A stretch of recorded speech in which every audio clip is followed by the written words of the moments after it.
Assalamualaikum warahmatullahi wabarakatuh. Perkenalkan, nama saya Santri Salsa Monika, NIM 1811320067, Program Studi Bimbingan dan Konseling Islam Institut Agama Islam Negeri Bengkulu. Baiklah, dalam kesempatan kali ini saya akan menyampaikan 3 metode psikoterapi barat, yaitu psikoterapi, psikoanalisis, psikoterapi behavioral, dan psikoterapi rasional emotif.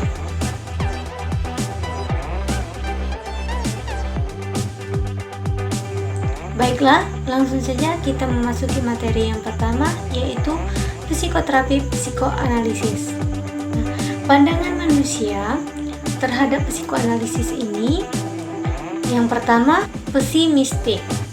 Terlihat dari pendapat Freud yang menyatakan bahwa pengalaman masa kecil sangat berpengaruh atau menentukan kepribadian masa dewasa, sehingga manusia dipandang tidak berdaya untuk mengubah nasibnya. Yang selanjutnya, yang kedua, manusia dipandang bersifat mekanistik dan reduksionistik. Terlihat pada pendapat Freud yang menyatakan bahwa kepribadian manusia terbentuk berdasarkan cara-cara yang ditempuh untuk mengatasi dorongan-dorongan seksualnya. Ini menunjukkan bahwa dorongan yang lain dari individu kurang diperhatikan. Selanjutnya, yang ketiga, manusia dideterminasi oleh kekuatan-kekuatan irasional, motivasi-motivasi tak sadar, kebutuhan-kebutuhan, dan dorongan-dorongan biologis dan naluriah oleh peristiwa psikoseksual yang terjadi selama 5 tahun pertama dari kehidupan. Nah, selanjutnya struktur kepribadian dari psikoanalisis ini ada id, ego, dan superego. Tujuan psikoterapi psikoanalisis ini yang pertama, membentuk kembali struktur kepribadian klien dengan jalan mengembalikan hal-hal yang tak disadari menjadi sadar kembali. Selanjutnya, proses terapi ini dititik beratkan pada usaha terapis agar klien dapat menghayati, memahami, dan mengenal pengalaman-pengalaman masa kecilnya, terutama antara usia 2-5 tahun.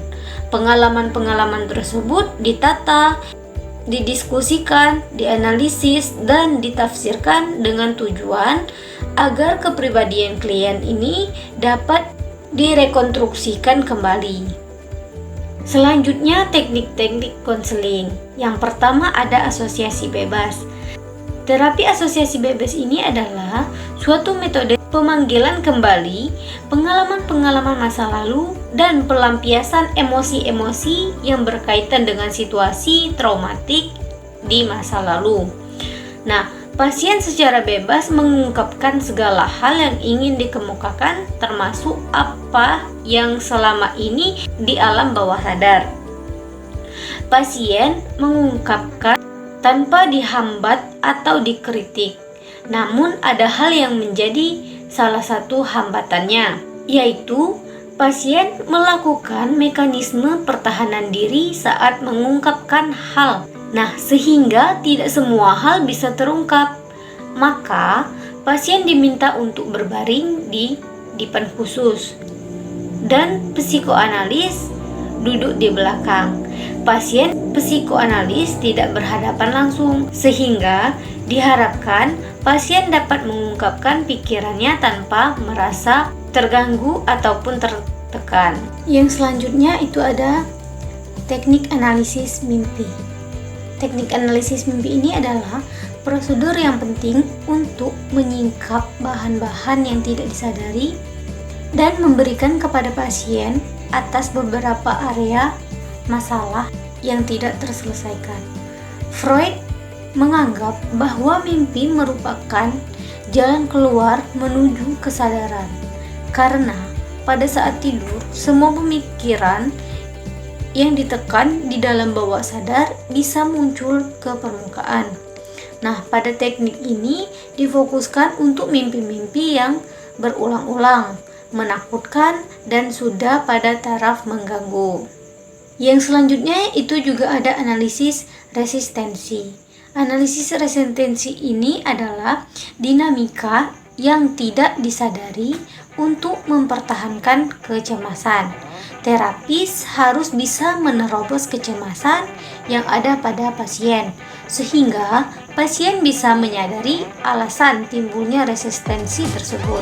Nah, setelah klien bisa menyadarinya, pasien bisa menanganinya dan bisa mengubah tingkah lakunya. Yang selanjutnya analisis transferensi atau pengalihan adalah teknik utama dalam terapi psikoanalisis, karena dalam teknik ini masa lalu dihadapkan kembali.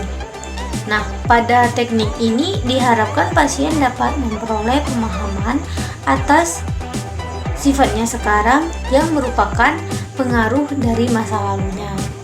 Yang selanjutnya itu juga ada penafsiran. Adalah suatu prosedur dalam menganalisa asosiasi bebas, mimpi, relasi, dan transferensi.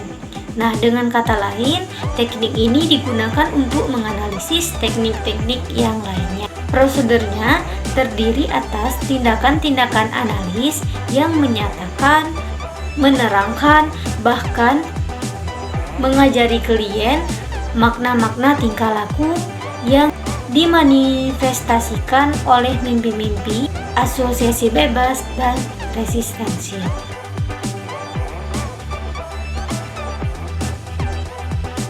Selanjutnya kita akan memasuki materi yang kedua, yaitu psikoterapi behavioral. Nah, pandangan manusia menurut psikoterapi behavioral ini, manusia menurut terapi behavioral ini bersifat mekanistik atau merespon kepada lingkungan dengan kontrol terbatas. Hidup dalam alam deterministik dan sedikit peran aktifnya dalam memilih martabatnya.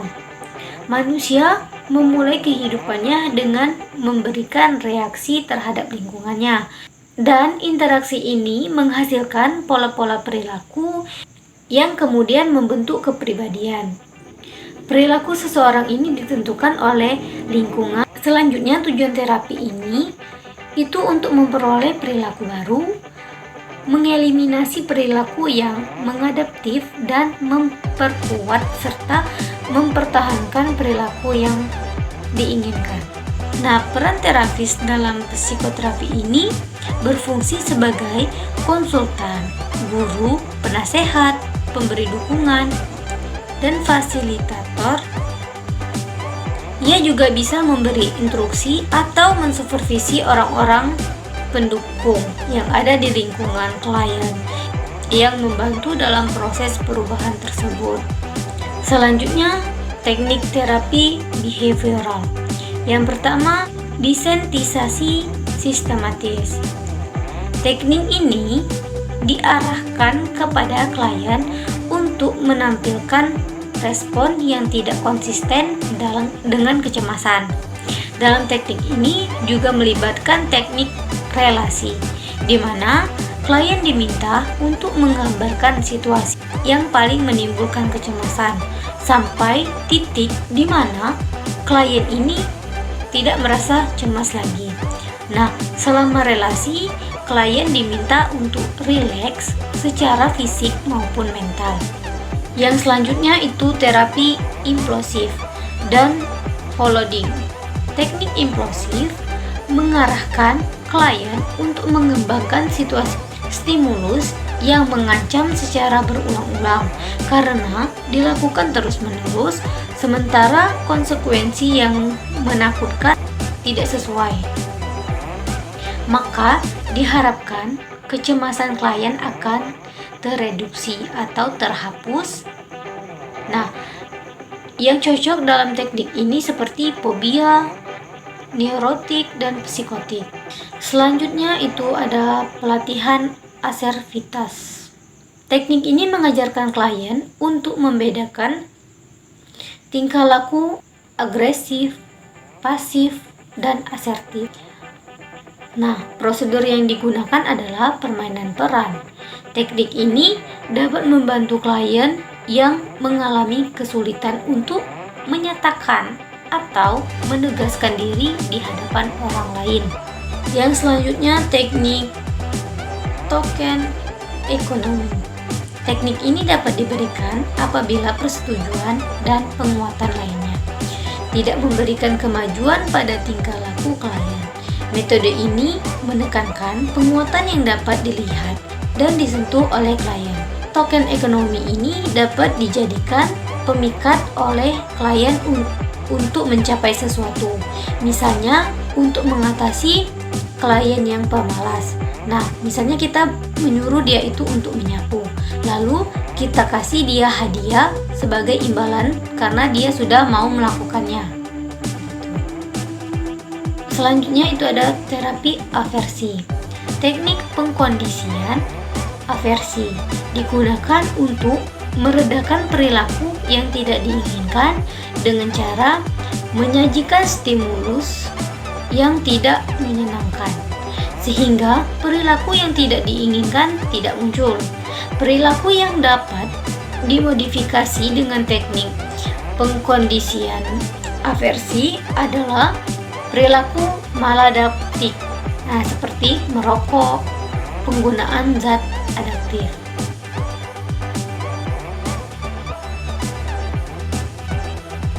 Yang selanjutnya kita memasuki materi yang terakhir, yaitu rasional emotif terapi.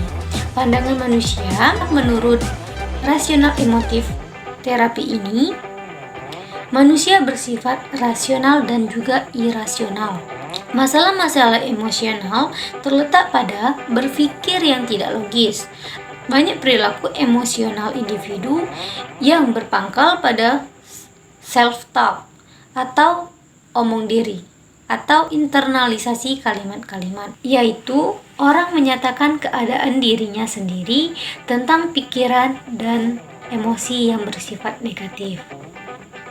Selanjutnya tujuan terapi: memperbaiki dan mengubah sikap, persepsi, cara berpikir, keyakinan, serta pandangan klien yang irasional menjadi rasional, sehingga ia dapat mengembangkan diri dan mencapai realisasi diri dan optimal.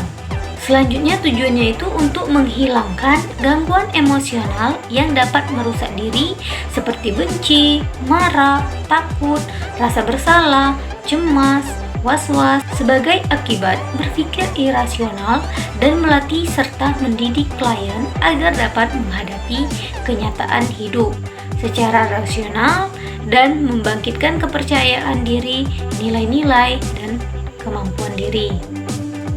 Nah, selanjutnya itu peran terapis dalam psikoterapi rasional emotif terapi ini.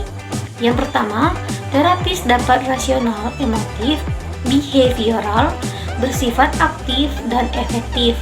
Mereka adalah instruktur yang mengajari dan membetulkan kognisi klien, menentang keyakinan yang sudah berakar mendalam, memerlukan lebih dari pada sekedar logika. Perlu repetisi konsisten. Oleh karena itu, terapis harus mendengarkan dengan hati-hati pernyataan-pernyataan klien yang tidak logis atau salah dan menentang kenyataan. Seorang terapis rasional emotif di behavioral terapi ini harus memiliki ciri-ciri pandai, berpengetahuan luas, empati, menaruh respect, konkret, ilmiah, berminat membantu orang lain, dan dia sendiri menggunakan rasional emotif behavioral terapi ini. Selanjutnya teknik-teknik rasional emotif terapi. Rasional emotif terapi behavioral ini menggunakan berbagai teknik yang bersifat kognitif, afektif, behavioral yang disesuaikan dengan kondisi klien. Yang pertama, teknik kognitif adalah teknik yang digunakan untuk mengubah cara berpikir klien. Nah, di dalam teknik kognitif ini ada 4 tahapan. Yang pertama, tahap pengajaran, di mana seorang konselor mengambil peran lebih aktif dari pelajar. Tahap ini memberikan keluasan kepada konselor untuk untuk berbicara serta menunjukkan bagaimana ketidaklogikaan berpikir itu secara langsung menimbulkan emosi kepada klien tersebut. Yang selanjutnya itu tahap persuasif, meyakinkan klien untuk mengubah pandangannya karena pandangan yang ia kemukakan itu tidak benar, dan konselor juga mencoba meyakinkan berbagai argumentasi untuk menunjukkan apa yang dianggap oleh klien itu adalah tidak benar. Selanjutnya itu ada tahap konfrontasi. Konselor mengubah ketidaklogikaan berpikir klien dan membawa klien ke arah berpikir yang lebih logika. Selanjutnya tahap pemberian tugas. Nah, konselor memberi tugas kepada klien untuk mencoba melakukan tindakan tertentu dalam situasi nyata. Yang kedua itu ada teknik emotif. Teknik emotif ini adalah teknik yang digunakan untuk mengubah emosi klien. Dan yang terakhir itu ada teknik behavioralistik. Nah, terapi rasional emotif banyak menggunakan teknik behavioralistik, terutama dalam hal upaya modifikasi perilaku negatif klien dengan mengubah akar-akar keyakinannya yang tidak rasional dan tidak logis. Beberapa teknik yang tergolong behavioralistik ini adalah teknik penguatan, pemodelan sosial, dan mode kehidupan nyata. Nah, mungkin itu saja materi yang dapat saya sampaikan dalam kesempatan kali ini. Semoga bermanfaat. Lebih dan kurang saya mohon maaf. Saya akhiri. Assalamualaikum warahmatullahi wabarakatuh.